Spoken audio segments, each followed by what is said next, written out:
finger up the bum, I'm on repeat prescription of Viagra. Right, let's get this done.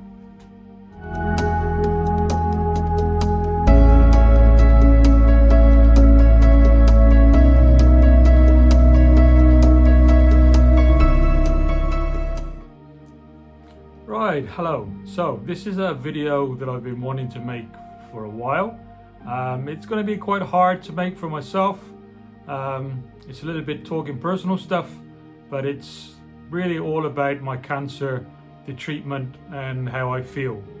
My outlook on everything has always been very positive, for which people seem to be very impressed, but it does hurt at times, and it's very emotional, and you go through a lot of thinking and wondering about what happens in the future. It took me 3 appointments with my doctor before I got the diagnosis for the cancer. First time I went there, I am a runner, I keep fit. The doctor was convinced it was just a pulled muscle, but I knew it wasn't that. I had like a sort of just a pain in the middle of my body, in my abdomen, below the stomach, somewhere deep inside. It just didn't feel right. Eventually, okay, let's run a blood test, and the blood test came back showing a very high PSA level, which is the blood count that they use to check the cancer. A normal PSA, I think, is around about 2 or 3 to 5, 6, 7 for an average guy. A little bit older can be up to sort of 8 or 9, I think. Mine was near 2,000, so that was pretty high. There was quite dramatic sort of testing going on, a finger up the bum, checking the prostate, and it came back, yep, there's something definitely wrong here. Straight in with hormone therapy injection, and 1 or 2 more blood tests to check how I was reacting to the hormone therapy.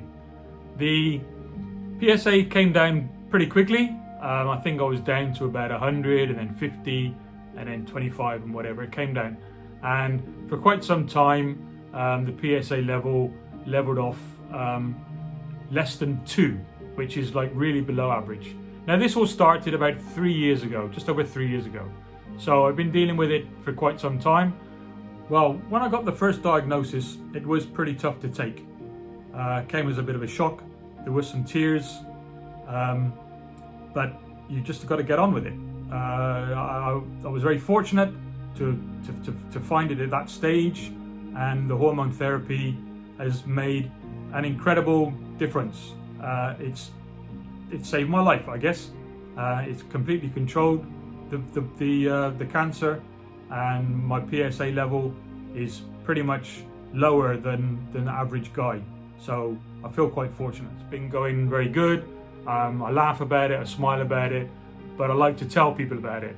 And one of the ways that I do like to sort of go on to guys about it is, I think it's rather unfair to a certain extent that sorry ladies, but ladies do have quite a few tests done for breast cancer, cervical cancer, whatever. Guys don't. There is no normal screening process. But I always say to my sort of more elderly friends, middle-aged friends even, if you get a chance and if you think there might be something slightly wrong, just push your doctor to have a PSA blood test. It's not going to be costing the end of the world. It's just a good indication. So actually, on the last consultation I had with my doctor, I asked, because I was a bit vague actually, what stage is my cancer? And actually the doctor said to me, well, technically you're a stage 4. And actually looking up and look a bit more research, there is no stage 5.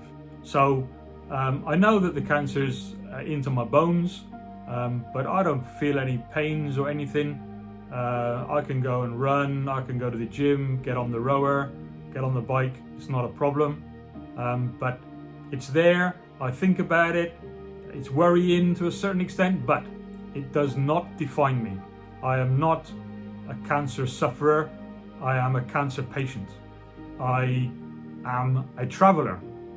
That's what defines me. My joy for travel, exploration, having fun. As the first discussions about it, I was offered chemotherapy, but I said to the consultant, why would I want chemotherapy? I'm fit and strong and healthy, feel good, no real pains. Why would I want to go through chemotherapy, which all you hear about is people losing hair and other problems, and it's not particularly well targeted for the cancer, and it can affect other areas of the body, kidneys and things like that, I believe. So I said, no thanks a lot.